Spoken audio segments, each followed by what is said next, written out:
I titled this particular segment, I'm Bored, because a lot of us in our singleness, because we're tired of waiting, because whatever the situation is, we start to, I'm gonna say date.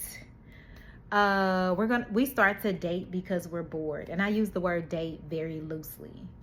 Maybe I should say something like we start to interact with people simply because we're bored. Like we have no intention on pursuing anything further. This is not I want to get to know you to see if something sparks my interest to pursue further, but like literally simply because you're bored, almost like it's a space filler, something to do, so to speak. And so a lot of times we would present it as we're friends, we cool, we just hanging out, we're chilling, whatever. Whole time, this person on the other end of this relationship, or I won't even call it a relationship, this person on the other end of whatever this is actually has feelings for you. Like they like you. You just don't like them like they like you. So you hit them with all I have to offer is friendship. The problem with that is some of us still entertain people that we know like us, and all we're offering is friendship. So I just want to hear from you all. What are your thoughts about that? Would you continue entertaining somebody that you know you weren't interested in, but they were interested in you? Would that be somebody you still entertained? That's question number one. I'm curious about that. Because what ends up happening when you open that door and continue to entertain that person, even if you're saying like, oh, this just on some friendship type stuff, this person is dating you. It doesn't matter that you're not dating that person. They are literally dating you. You are meeting whatever those needs are from a relationship, so to speak. But in your mind, or what you've indicated, like, oh, we just friends, I'm saying all that to say that we can be in a situation or put somebody else in a situation where they're emotionally dating us because we're bored and because we're passing time, or because we are not ready to face the fact that like we just need to separate, like not entertain that in that manner. Because what's happening is you put yourself in a position where you're essentially toying with someone's emotions. And so I want to just share my experience of that, because I have been there. That has definitely happened. Even before I start following Christ and after. And I'll specifically talk about the instances that it happened after. So I've been celibate for several years, kind of just living my best life. I wasn't initially in a position to even consider dating, because there was, again, just a lot of healing internally that had to be done. So it really just needed to be me. I didn't need to be in a relationship bleeding on other people and all of that. So I went years just being single, just focusing on me, rebuilding in those areas that were literally non-existent. I was broken. And I got to a place where it was like, you know what? Okay, I'm ready to explore what's out here, so to speak. I met someone, really great guy. But I knew he was not, you go out a couple of times and you start to realize, okay, this isn't my great guy. That was very clear to me. But because I had been not really going out for a long time, I really didn't have much going on in the dating world. I just continued to like chill with this person and hang with this person, go out with this person. But there was this internal nudge, which I know it was the Holy Spirit. This internal nudge of Holy Spirit saying basically like, no, you're not about to do my son. Absolutely not. And I had to take heed to that. I had to take a step back and examine myself of like, okay, you know, you're not feeling him like that. Don't do that. Especially when you got Holy Spirit, you be like, he'll, snap you up real quick. So I was transparent. I let him know. And for me, I had to cut that off. I had to cut that off because I did not want that man in a position where he was emotionally dating me, and in my mind it was never going to happen, right? He and I would never be a thing. So I literally had to cut that off. We talked about it, talked about the why, all of those things. It was a moment of honesty, and then it was a moment of really taking the time to evaluate my motives and myself.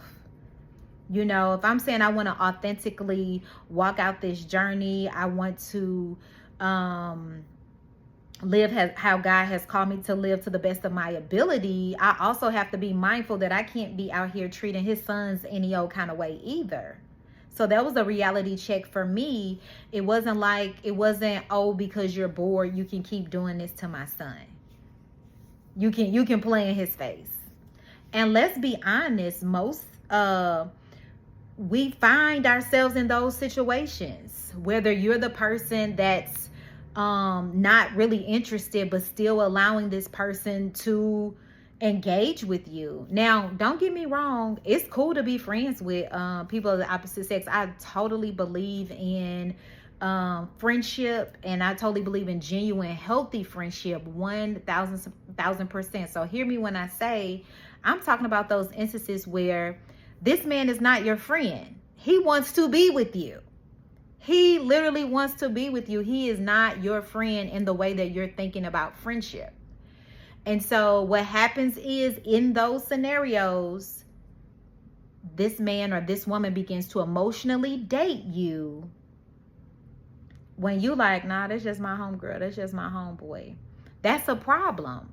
That's a problem, because on the other end of it, you have this man or this woman who is now can be jealous of different things that you do, or other engagements that you have, interactions with other people, because they literally have developed feelings for you and have been emotionally dating you this whole time. So that goes back to me having to have boundaries in place, having to be honest with myself and be honest with this individual, and put boundaries in place. So no, we couldn't hang out like that. We couldn't do all of those things that, going on dates or, hanging out, whatever y'all want to call it. Doing all those things we were doing before, because I knew that person wanted to be with me. And I knew, again, he wasn't my person. Right?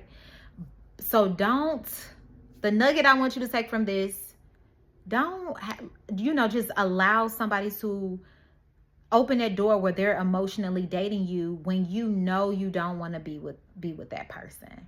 Just like you wouldn't want that done to you. And I know as a woman, there have been several situations I've put myself in where maybe even the man has said like, hey, no, I'm not, I ain't on nothing right now. I'm just living my best life or whatever men say. I'm not interested in a relationship. If you know you want a relationship, why even go that route? Like, he has said he's giving you the information that you needed. So why go that route? Why travel that route if y'all not even on the same page to start with? So don't emotionally date somebody who's only looking for friendship, because you can easily find yourself in that place. And don't allow somebody to emotionally date you when you know all you have to offer is friendship. So those are some big things that I see, of things that I even experienced, things that I learned from, because when people's emotions are involved, there is like true hurt. There is pain there. Love can actually develop there. And so I want to protect my heart just like I want to protect this other person's heart as well. So don't be out here just messing with people's emotions because you're bored, because you're tired of waiting or whatever. Like, go pursue purpose. Continue working on you, continue examining yourself. What else could you be doing? I'm a firm believer in, everything that I have invested as far as waiting, everything that I've invested internally as far as just my emotional wellness, my mental wellness, all those things, I'm going to reap those benefits, right? So I ain't gonna be out here playing with God's son's emotions. Like, it's not worth it. It's not worth it. Do not allow loneliness to tell you that you should just be out here doing whatever, messing up people emotionally. Because those are scars that people then have to try to heal from and have to maneuver, when from the beginning, you knew you shouldn't have been doing that. And so this isn't like a switch type of thing, because I've been there too. So like, I completely get it. I have been there too. Sometimes you get to a point where like you're tired of waiting, maybe like, okay, God, when is this gonna happen? What is this gonna look like? Like, I'm tired of waiting, da da da, all those things. But don't play with people's emotions at the end of the day. The journey is tough enough, but don't play with people's emotions. Okay, so your question may be, okay, then what do I do when I get bored? Let's talk about it. I'm going to share some things that I did that I found to be very helpful. You really just have to try new things, literally, is what I did. I started to look up things that maybe I always wanted to do that I never did. I started engaging with my girlfriends more, like going to lunch, being more intentional about connections. Because again, intimacy, there are other ways to fulfill a need for intimacy. So it's not just a sexual type of thing. It could be intellectually. So I put myself in those sort of circles to get that need, that intimate need intellectually. Even the social need for intimacy, like I said, I started doing more regular. It's kind of like girlfriend date nights. I do have some co-ed friend circles as well. Just kind of engaging with my friends more to kind of feel that need some, because honestly, you can get bored, especially if you don't have other stuff going on. But there have been a lot of hobbies, a lot of things that came out of me just trying new stuff. A lot of us like to just kind of do what we're used to, do what we're comfortable with. Like, you literally have to step out of your comfort zone and get busy, get active. And again, we talked about pursuing purpose, whatever that is for you. I don't know what goals or aspirations you have, but I would hear married women say like, okay, go after your goals, go after the things that you want to do while you're waiting. Like, don't just be waiting like you sitting at a bus stop, actively waiting. Better yourself, pursue those things, because as they've told me, your time changes when you actually do get married and you're in a different scenario. So really pursue purpose, try a million and one new things. I'm doing all types of stuff. I'm like a world traveler right now, low key, and I love it. I've been cooking a whole lot more, just linking with my bestie and cooking. And those things bring me joy. Like, I legitimately, genuinely enjoy doing those things. And you just have to find things that you like. That's it. It's that simple. Just try. Just try. But don't be playing in God's kids' faces now. If you don't want them, move on. Don't be hanging out with somebody because you're bored. when you know that they like you, that emotional attachment, it's not okay to toy with people's feelings. So just keep that in mind as a nugget, especially on this journey where we're in a place where we're saying like, God, I want better. God, I want what you have for me as it relates to a relationship or as it relates to a future spouse. So we can't be out here playing in his kids' faces. That don't even make sense. We want him to bless us while we're playing in his other kids' faces. Okay. All right. So let's get that together first. Myself included. We gonna get that together. But yeah, take the nugget and apply it.